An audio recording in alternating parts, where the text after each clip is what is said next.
This is Dream Chasers 9941436511, a training center in Chennai. www.dreamchasersindia.com. The midday meal scheme is the popular name for the school meal program in India, which started in 1960s. It involves provision of lunch free of cost to school children on all working days.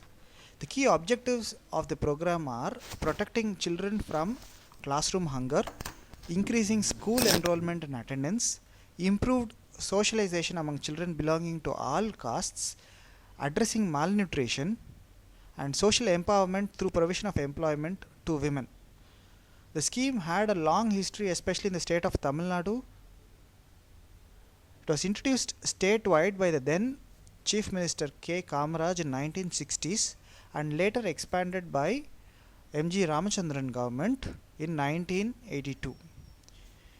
It has been successfully adopted in most states after a landmark direction by the Supreme Court of India on November 28, 2001.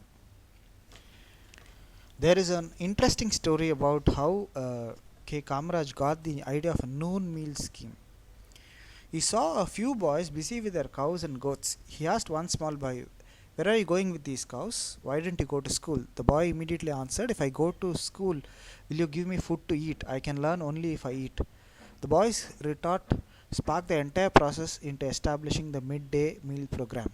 Although the program in Tamil Nadu was initially termed as an act of populism, the success of the scheme made the project hugely popular.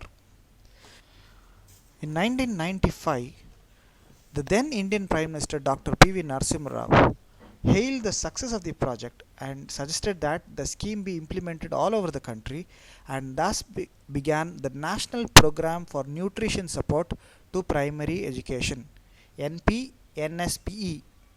According to the program, the Government of India had to provide grains free of cost, and the states would provide the costs of other ingredients, salaries, and infrastructure. Since most state governments were unwilling to commit resources, they just passed on the grains from the Government of India to the parents. This system was called provision of dry rations. But on November 28, 2001, the Supreme Court of India gave a famous direction that made it mandatory for state governments to provide cooked meals instead of dry rations.